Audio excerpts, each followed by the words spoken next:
अल्हम्दुलिल्लाह नहमदुहु व नस्तईनुहु व नस्तगफिरुहु व नु'मिनु बिही व नतवक्कलु अलैहि व नऊज़ु बिल्लाहि मिन शुरूरि अनफुसिना व मिन सय्यिआति अमालिना मन यहदिहिल्लाहु फला मुदिल्ल लहु व मन युद्लिल फला हादिय लहु वनशहदु अल्ला इलाहा इल्लल्लाहु वहदहु ला शरीक लहु वनशहदु अन्न सय्यदना व मौलाना मुहम्मदन अब्दुहु व रसूलुहु सल्लल्लाहु तआला अलैहि व अला आलिहि व सहबिहि व बारक व सल्लम।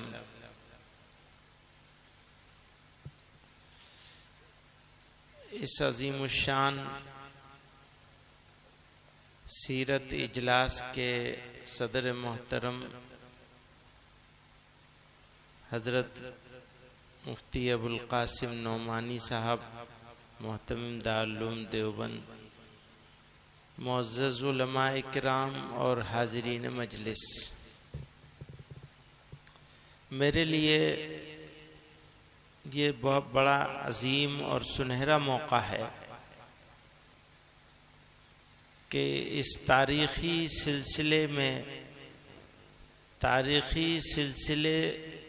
वाली इस मजलिस में शिरकत का मौका मिलता रहता है। अल्लाह ताला का इनाम है कि उसने हमको इंसान बनाया, अशरफुल मखलूक़ात,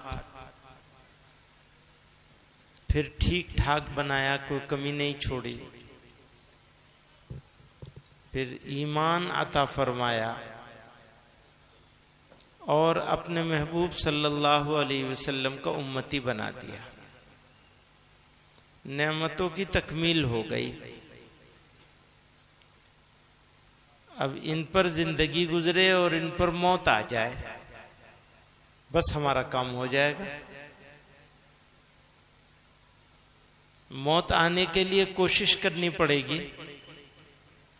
जितनी नेमतें मैंने जिक्र करी वो सब अल्लाह के मेहरबानी, इनायत और करम से मिली। हमारी किसी कोशिश का कोई कमाल नहीं। अब मौत भी ईमान पर आए, ये भी अल्लाह ही की मेहरबानी से होगा, लेकिन कोशिश हमें करनी पड़ेगी। अल्लाह और उसके रसूल सल्लल्लाहु अलैहि वसल्लम के अहकामात के मुताबिक कि हम अगर हुक्म मानेंगे तो हमारा काम हो जाएगा, नहीं मानेंगे तो मुश्किल है। हो भी सकता है, नहीं भी हो सकता। ईमान तो पेड़ की तरह है। हजरत फरमाते थे हमारे कि ईमान तो पेड़ की तरह है। अगर उसको पानी दोगे, खाद दोगे, उसका ध्यान रखोगे तो वो फलेगा, फूलेगा। और अगर उसमें तुमने तेजाब डाल दिया तो वो सूख जाएगा। तो गुनाह करना और करते रहना ऐसा है गोया कि आपने उसमें तेजाब डाल दिया।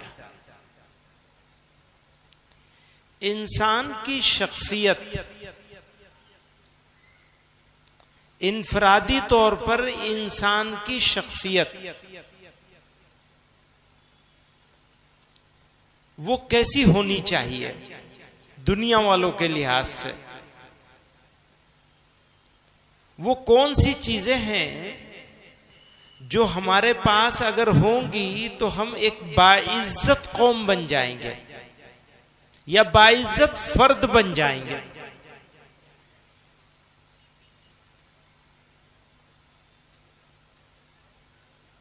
वो आदमी जो झूठ बोलता है उसकी इज्जत अपने घर में भी नहीं रहती है। समाज में तो क्या होगी, घर में भी इज्जत नहीं रहती। किसकी? झूठे आदमी की। जो आदमी चोरी करता है और लोगों को मालूम हो जाए कि ये चोर है, तो उसकी इज्जत रहती है? नहीं रहती। जो आदमी लोगों को धोखा देता है उसके साथ भी ऐसे ही होता है।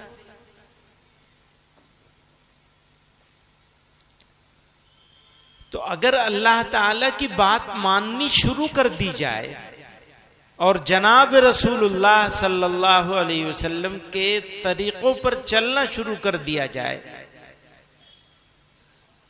तो बेशुमार इनामात मिलते हैं फर्द को, आदमी को। बेशुमार इनाम मिलते हैं। उन इनामात में दुनिया के इनाम भी हैं। जब उनकी बात मानने लगेगा तो झूठ से बचेगा, सच्चाई पे साबित कदम हो जाएगा, सब्र करने लगेगा, बेसब्रापन छोड़ देगा, मुतमईन हो जाएगा, काम हो जाएगा।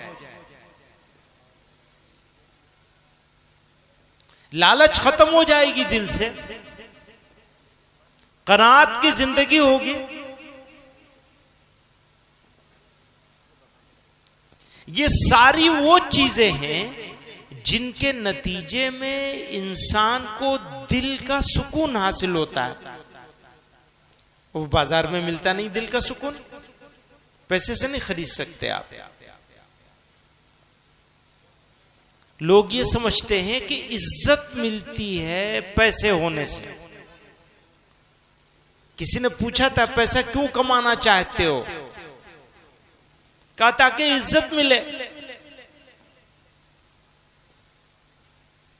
वो समझते हैं कि अच्छा ऊंचा मकान होगा, अच्छी गाड़ी होगी, बढ़िया कार होगी, बड़ी कार होगी तो लोग इज्जत करेंगे। गलत है। सामने से हो सकता है लोग इज्जत करने भी लगे, दिल में इज्जत, हमारे और आपके दिल में इज्जत किसी दूसरे आदमी के लिए किन चीजों से पैदा होती है, अपने दिल को टटोल के देखिए। भाई ये तो सच्चा आदमी है। किसी दूसरे आदमी के बारे में जब हम सोचते हैं कि उसकी कोई अच्छाई हमारे सामने आए तो किन चीजों से आती है?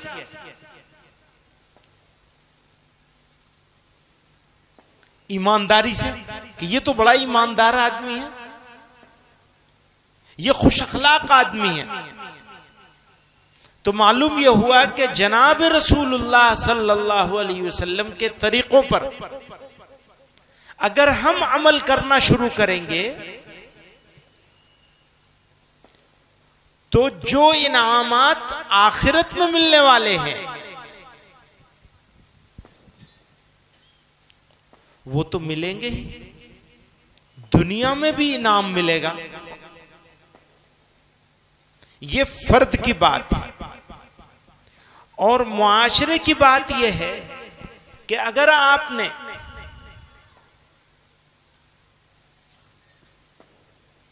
मुआशरे को बेहतर बनाना है, नबी अलैहिस्सलातु वस्सलाम के साथ हम लोगों का रिश्ता मोहब्बत का है,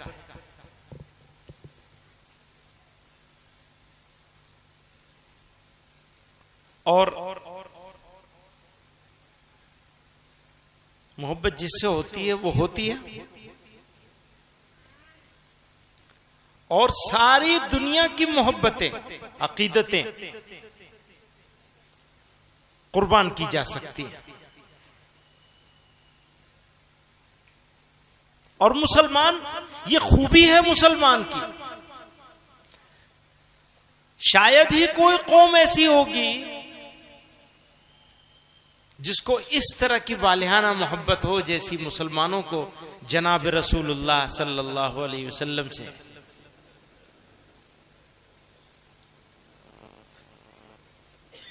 और ये मोहब्बत हमारे लिए सरमाया है हमारी जिंदगी का।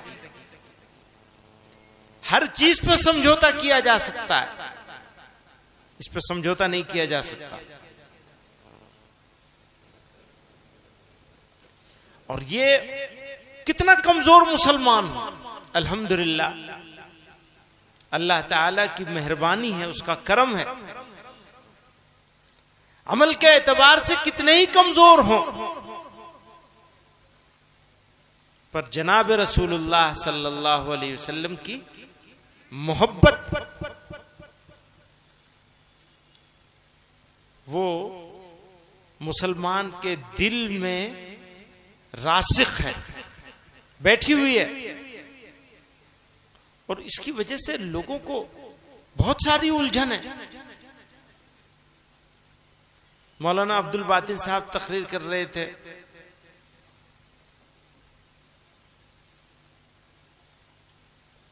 अयोध्या के बारे में कह रहे थे, बाबरी मस्जिद के बारे में कह रहे थे। आप इत्मीनान रखिए, मैं बार बार इस बात को कहता हूं, आपसे भी कह रहा हूं, चाहे उस जमीन पे उन्होंने कब्जा कर लिया हो,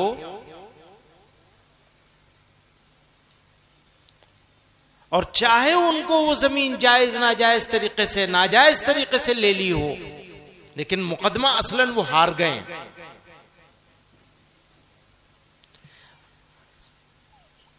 कितने सालों से उनका दावा क्या था? मंदिर तोड़कर मस्जिद बनाई, इसलिए हमें ये वापस चाहिए। यही दावा था ना, यही तो दावा था उनका। इस दावे में वो फेल हो गए। उन जजों ने जो फैसला दिया है, जिससे हमको बिल्कुल इत्तेफाक नहीं है, उन जजों ने जो फैसला दिया है वो बिल्कुल वाज़ेह है। उसमें खुद उन्होंने इकरार किया है कि इसका कोई सबूत नहीं मिला कि मंदिर तोड़कर मस्जिद बनाई गई थी, पर यह तो साबित हो गया कि मस्जिद तोड़कर मंदिर बनाया गया है, जबरदस्ती बनाया जा रहा है। मैं वापस जाता हूं उस मौजू पर जो आज का मौजू है, जनाब रसूलुल्लाह सल्लल्लाहु अलैहि वसल्लम के साथ मोहब्बत। तो मोहब्बत के अलग अलग पैमाने होते हैं। सही पैमाना क्या है? बात मानने वाला हो जाना। बात मानेंगे, तरीके पर चलेंगे तो आप कामयाब हो जाएंगे।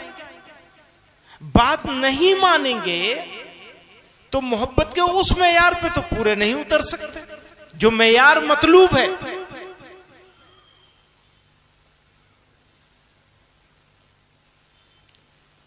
जान दे देना छोटा काम नहीं है, लेकिन उससे ज्यादा बड़ा काम बात मानकर जिंदगी गुजारना है। जान देना भी बड़ा काम है, बात मानना उससे ज्यादा बड़ा काम है। फिर बात मानने के लिए जान देनी पड़े बात मानते हुए, तो सुभान अल्लाह कहना ही क्या है। आप समझ रहे हैं मेरी बात? बात नहीं मानते हुए जान दे देना एक काम है, बात मानते हुए जिंदगी गुजारना और जान देने के लिए तैयार रहना, यह एक अलग काम है। यह सबसे बड़ा काम है और यह मेयार है। आप बात मान रहे हैं या नहीं मान रहे हैं? अपनी मर्जी से फैसला कर रहे हैं जान देने का, या बात मानते हुए फैसला कर रहे हैं जान देने का? दोनों में फर्क है।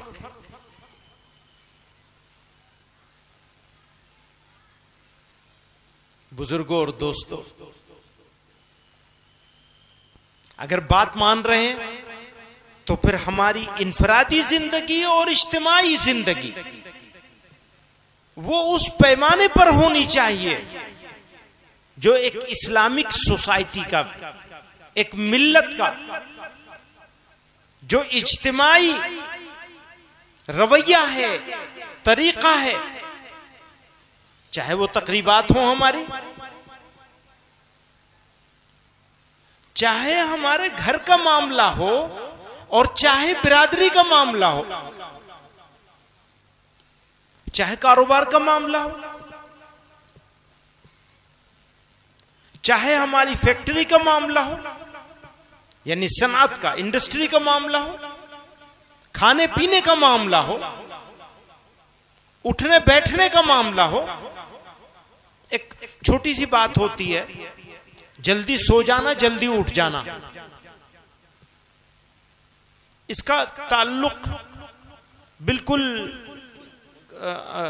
सेहत के साथ है, लेकिन पैगंबर अलैहिस्सलातु वस्सलाम का तरीका है। मुसलमानों की सोसाइटी में इसका बिल्कुल उल्टा होता है। जब लोग अपना आधा काम, दुनिया वाले अपना आधा काम निपटा चुके होते हैं, तो मुसलमानों की सुबह होती है। हो सकता है बनारस ऐसा ना हो, आमतौर पे ऐसे ही होता है।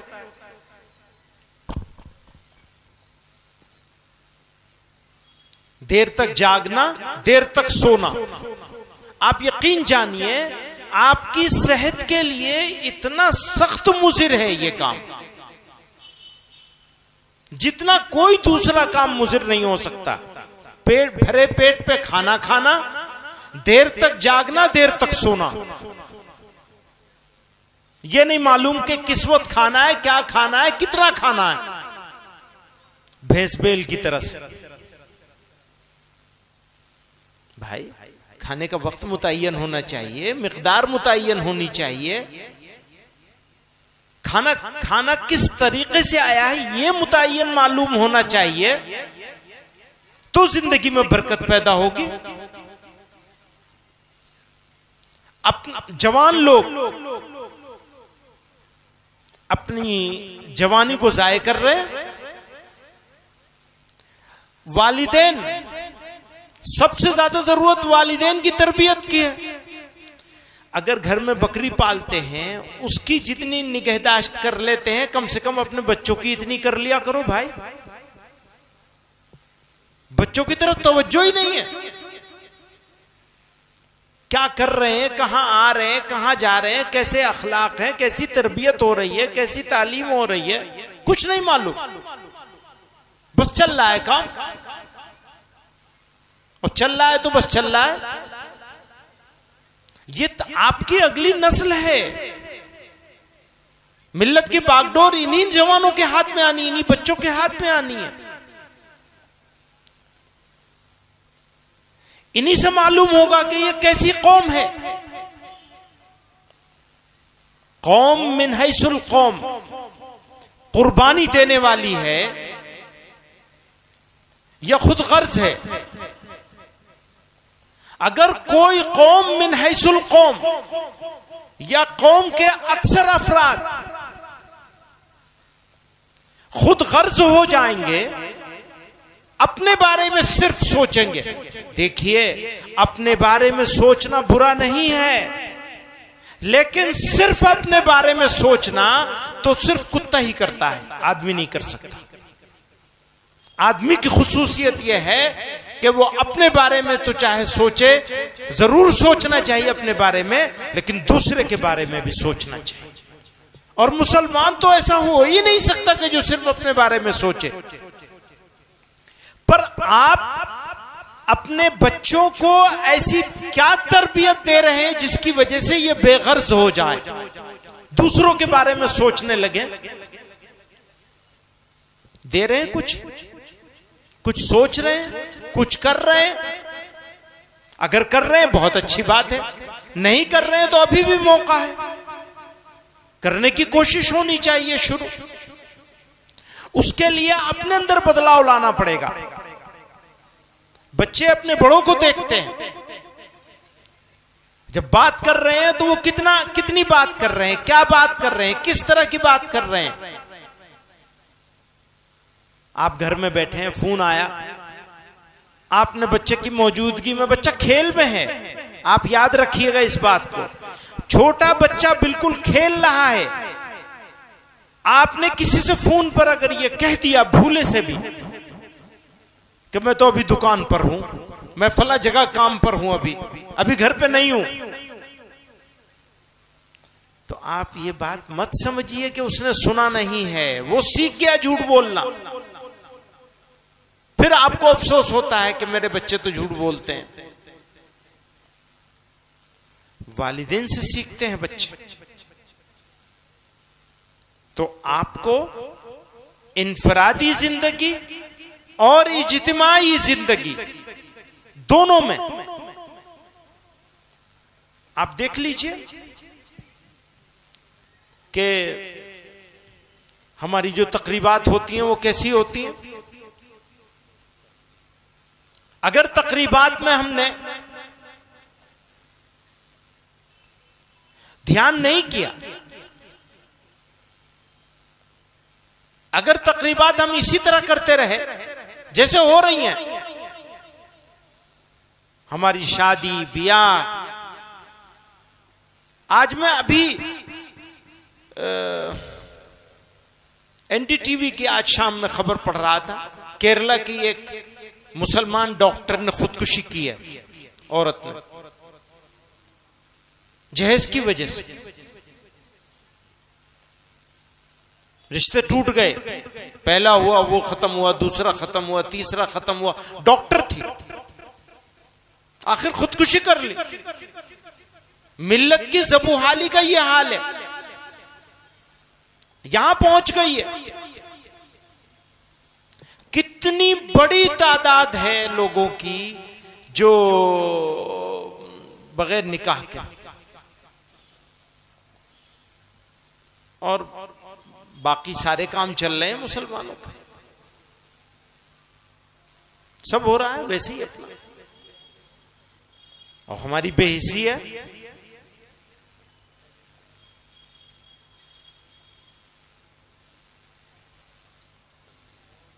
तो बुजुर्गों और दोस्तों, इनफरादी जिंदगी में भी और इज्तिमाई जिंदगी में भी बदलाव की जरूरत है। जलसे जरूरी चीज हैं, लेकिन फायदा तभी होगा जब ये इरादा हो कि हां कुछ हमें करना है, कुछ करना है। अगर कुछ करेंगे तो कामयाब हो जाएंगे, नहीं करेंगे तो वैसे ही चलता रहेगा जैसे चल रहा है। एक और बात है,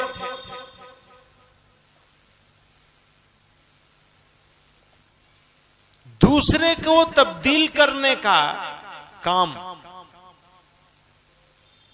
हम लोग करते हैं, दूसरे की तब्दील करने की कोशिश करते हैं, अपने आप को बदलने की कोशिश नहीं करते। दूसरों के बदलाव से बदलाव नहीं आएगा, अपनी तब्दीली से बदलाव आएगा। हम तो दूसरों की तरफ देखते हैं, अपनी तरफ नहीं देखते। हमें खुद को अपनी तरफ देखना, हम क्या हैं, क्या कर रहे हैं, इनफरादी जिंदगी में क्या कर रहे हैं और इज्तिमाई मामलात में क्या कर रहे हैं। अगर हम इज्तिमाई मामलात में चीजों को ठीक जगह पे रखकर ठीक तरीके से कर रहे हैं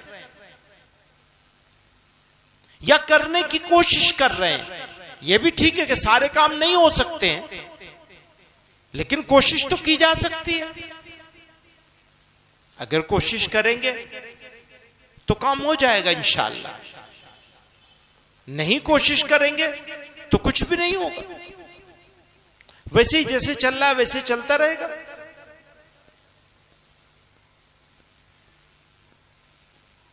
और जैसा चल रहा है उसके ऊपर रोशनी डालने की तो कोई जरूरत नहीं है। जैसा चल रहा है वैसा चलता रहेगा। वो बच्चों और बच्चियों का तस्करा कर रहे थे, बेहयाई आम हो गई है। मौलाना तस्करा कर रहे थे पहली तकरीर में। तो लड़का हो या लड़की हो, अगर गैर मुस्लिमों के साथ शादी करेंगे तो हराम है। बिल्कुल हराम है। इसकी किसी कीमत पर न लड़के को इजाजत न लड़की की कोई इजाजत। और क्या मतलब है इस तरह के रिश्तों का मुसलमान सोसाइटी में? तो इसका मतलब यह कि बचपन में दीन नहीं सिखाया गया, तरबियत नहीं करी गई, देखा नहीं गया, उनको संभाला नहीं गया, तो वो तो उम्र ऐसी होती है। साथ में पढ़ेंगे, साथ में घूमेंगे, साथ में रहेंगे, अब्बा अम्मा को पता ही नहीं है, फिक्र ही नहीं है। कह रहा था मैं, बकरी के जितनी फिक्र करते हो उतनी कर लो अपने बच्चों की फिक्र। वालिदैन की जिम्मेदारी है। बच्चों को बुरा कहने से कुछ मतलब नहीं होगा, वालिदैन ही की जिम्मेदारी है।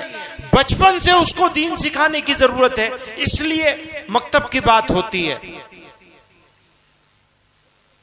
कि मकतब की तालीम सब बच्चियों और बच्चों को देना फर्ज ऐन है मुसलमानों पर, कि वो अपने बच्चों और बच्चियों को दीन की बुनियादी तालीम से आरास्ता कर दें। ये फर्ज ऐन है हर मुसलमान के लिए। उतना कुरान सीखना, उतना दीन सीखना जितना मकतब के जरिए से सिखाया जाता है। फिक्र ही नहीं। पूरे पूरे मोहल्ले में अगर कहीं एक मकतब होता है, लोग मुतमईन हो जाते हैं, हाँ जी एक मकतब है। पूछो भैया बच्चे कितने हैं यहाँ? कह 1100 बच्चे हैं, मकतब एक है, कहीं तो एक भी नहीं है। और जहां एक है वहां सब मुतमईन है कि जी बना हुआ है। जमीयत उलमा के बुनियादी कामों में से मकतब का क़याम है, मकतब की तालीम है। आज भी ये जो हम लोग सीरत पाक सल्लल्लाहु अलैहि वसल्लम के मौजू पर यहां जमा है, तो जमीयत उलमा बनारस मुबारकबाद की मुस्तहिक है। कितने सालों से, कितने साल हो गए? 31वां इजलास है माशाअल्लाह। 31 साल हो गए, 31 साल से लगातार कर रहे हैं। साल तो ज्यादा हुए होंगे, बीच में कई साल छूटे हैं, कोविड वाले छूटे हैं और भी कुछ 35 साल हो गए।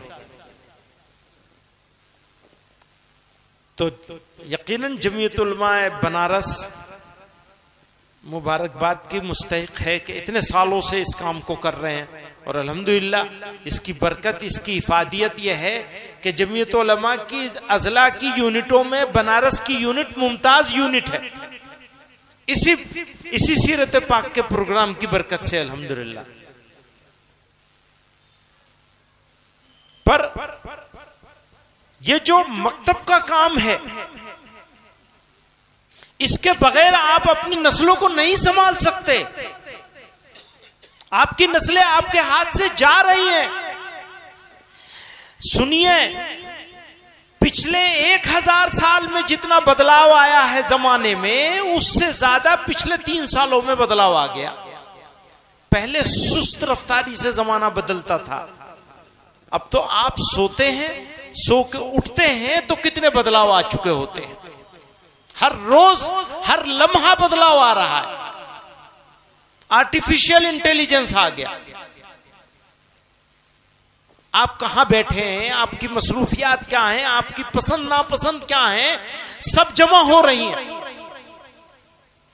आपको मालूम है कि आप क्या चीज पसंद करते हैं, क्या देखना पसंद करते हैं, क्या खाना पसंद करते हैं, कितने बजे सोते हैं, कितने बजे उठते हैं।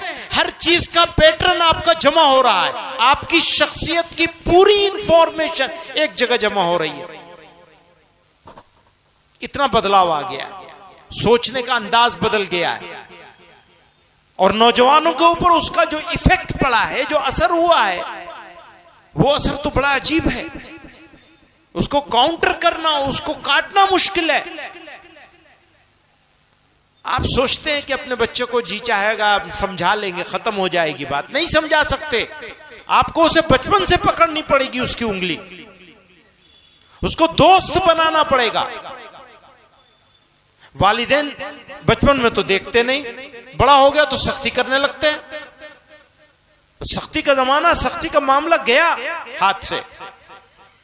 आप अगर अपनी बेटी को, बेटे को अपना दोस्त बना सकते हैं, मैं बुजुर्गों से कहता हूं, तो आप किसी हद तक कामयाब हो सकते हैं, वरना कामयाबी का कोई चांस नहीं है। जिस तरह का तूफान चला हुआ है, और मैं जवानों से कहता हूं, आपके लिए गोल्डन अपॉर्चुनिटी है, सुनहरा मौका है। जिनको वालिदैन या वालिदैन में से कोई एक मिला कि आप खिदमत करके राजी कर लीजिए उन्हें, अपनी आखिरत बना लीजिए। और अगर आपने ये नहीं किया, सिर्फ आपने तय भी कर दिया अपने वालिदैन को या वालिदैन में से किसी एक को, तो आपकी मौत उस वक्त तक नहीं आएगी जब तक आपकी औलाद आपको जूतों से पिटाई नहीं कर लेगी। ये वो गेंद है जिसको जितनी जोर से आप दीवार पे मारेंगे, उससे ज्यादा जोर से ये आपके पास वापस आएगी। बुजुर्गों के साथ, बड़ों के साथ बेअदबी और गुस्ताखी करने वाले, ये शिकायत बहुत आम हो गई हमारे समाज में। दीनदार लोग, अच्छे लोग, बच्चों ने अपने वालिदैन की बेअदबी करनी शुरू कर दिया, बड़े डरने लगे हैं। मैं कह रहा था, एक जमाना था, कुछ ही साल पहले एक जमाना था कि बच्चे बड़ों से डरा करते थे। हम एक ऐसी नस्ल हैं कि हम अपने बड़ों से भी डरते रहे और अब अपने बच्चों से भी डरना पड़ता है। बड़ों से तो डरे ही हैं, बच्चों से भी डर के रहना पड़ता है। पता नहीं क्या बात नागवार हो जाए। ये वालिदैन का हाल हो गया है, मौजूदा जमाने के वालिदैन का यही हाल हो गया। बच्चा 13-14 साल का हुआ तो माँ बाप डरने लगते हैं। बताइए, बचपन से आपने उसको पकड़ा नहीं, अब लड़ाई है घर में, वो सुनता नहीं है। तो बच्चों को बचपन से पकड़ना है, उस रास्ते पे लेके चलना है, उसकी फिक्र करनी है। मौलाना ने मुझे कहा था, हाफिज उबैदुल्लाह साहब ने, कुछ जमीयत के बारे में कहना। मेरी समझ में नहीं आ रहा मैं जमीयत के बारे में क्या कहूं, और वक्त खत्म हो गया। तो मैं हजरत मुफ्ती साहब दामद बरकातुहुम से दरखास्त करूंगा कि वो कुछ फरमा देंगे जमीयत के बारे में। हजरत जब भी, पता नहीं जमीयत के बारे में दो बातें समझ में आती हैं इस वक्त, इस कैफियत में, इस जलसे में। एक तो ये कि इनफरादी जिंदगी में, जैसा कि मैं अर्ज कर रहा था, तो इनफरादी ज़रूरियात होती हैं और मिल्ली ज़रूरियात, इज्तिमाई और मिल्ली ज़रूरियात के लिए इज्तिमाई तरीक़े अमल की ज़रूरत है काम की। आपके पास जमीयत उलमा की शक्ल में एक ऐसी जमात मौजूद है, अल्हम्दुलिल्लाह, बुजुर्गों की बनाई हुई। बाकायदा तौर पर तो इसको 100 साल हो चुके हैं, 100 से ऊपर हो गए, लेकिन काम तो ये जमात उससे पहले से करती चली आ रही है, कई 100 साल से। हजरत शाह वलीउल्लाह साहब रहमतुल्लाह अलैह से हम कम से कम उनसे सिलसिला मिलता है जाकर के, इस अंदाज से काम करने का, इस फिक्र के साथ काम करने का। तो जमीयत उलमा जिस शक्ल में आपके साथ सामने मौजूद है, जरूरत इस बात की है कि जब आप काम करते हैं और जुड़ जाते हैं, तो अगर आपने किसी जमात के साथ जोड़ पैदा किया, उस जमात का कोई भी आदमी कहीं भी कोई काम करेगा, आपका हिस्सा उसमें जरूर होगा। अगर गुजरात में काम चल रहा है, अगर आसाम में काम चल रहा है, अगर बंगाल में काम चल रहा है, जो अल्हम्दुलिल्लाह चल रहा है, तो या आपके यहां कोई काम हो रहा है, इस वक्त यहां काम हो रहा है, अल्हम्दुलिल्लाह बैठे हैं हम लोग, कल तक चलेगा। तो ये समझना कि सिर्फ यहीं वालों को हिस्सा मिलेगा, ये नहीं है। जहां जहां ये जमात मौजूद है, सब लोगों को हिस्सा मिलेगा। और दीन है ये, हम इसको दीन समझकर ही कर रहे हैं। और अगर ये दीन ना हो तो करने की कोई जरूरत नहीं है। तो हमें अपनी नियतों को भी ठीक करने की जरूरत है। नियत ठीक है तो ये दीन है, दीन का काम है। नियत गलत है तो कितना बड़ा दीन का काम हो बेकार है। मैं अपने सब साथियों से अर्ज करता हूं, नियत सही हो तो इंशाअल्लाह ये दीन का काम है और बड़ा दीन का काम है। चूंकि दीन के बहुत सारे शोबों को इसमें घेरा गया है। बच्चों की मजहबी तालीम को लिया गया है, जवानों के लिए लिया गया है, बुजुर्गों के लिए काम किया जाता है, जुल्म के खिलाफ आवाज उठाई जाती है, मजलूम का साथ दिया जाता है। ये और भी बहुत सारे काम हैं। तो अल्लाह ताला कामों में बरकत अता फरमाए, हम लोगों की नियतों की इस्लाह फरमाए और इखलास के साथ काम करने की तौफीक अता फरमाए। आप लोगों को जमीयतुल उलमा के साथ जुड़ने का, दूसरे के लिए कुछ नहीं है, अपने लिए है। हमें और आपको अपने लिए इज्तिमाइयत के साथ कोशिश करनी है। कई जरूरतें हैं जो बगैर इज्तिमाइयत के पूरी हो जाती हैं, लेकिन कई जरूरतें ऐसी हैं जो बगैर इज्तिमाइयत के पूरी नहीं हो सकती। अगर आप अक्सरियत वाले मुल्क में हैं जहां खुद आपकी अक्सरियत है, तब भी आपको जमात की जरूरत है, जमईयत की जरूरत है। और अगर आप ऐसे मुल्क में हैं जहां आप अकलियत में हैं, तो यह जरूरत और ज्यादा बढ़ जाती है। अपने नस्लों के ईमान की हिफाजत के लिए आपको जमा होना है, जमा हो के कोशिश करनी है।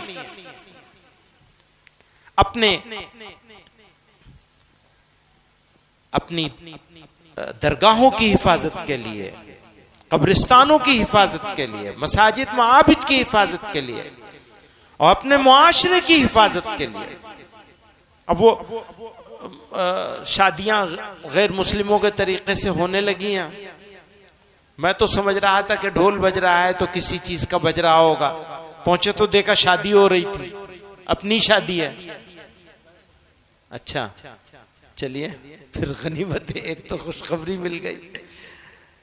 तो बहरहाल, लेकिन हमारे यहां भी तो ऐसे ही हो रहा है, 19-20 के फर्क के साथ। जहां ढोलक नहीं होती वहां दूसरे बहुत सारे चीजें होते। तो अल्लाह ताला सही तरह से काम करने की तौफीक अता फरमाए और इस सीरत के प्रोग्राम को भी आम कर दे। गांव गांव, मोहल्ले मोहल्ले बड़े प्रोग्रामों के साथ छोटे प्रोग्राम भी होने लगे मकामी जमीयतों के, ताकि लोगों की जिंदगी में सीरत पाक सल्लल्लाहु अलैहि वसल्लम के मुताबिक अमल करने का जज्बा पैदा हो जाए लोगों के अंदर। व आखिर दावाना अनिल हम्दुलिल्लाहि रब्बिल आलमीन।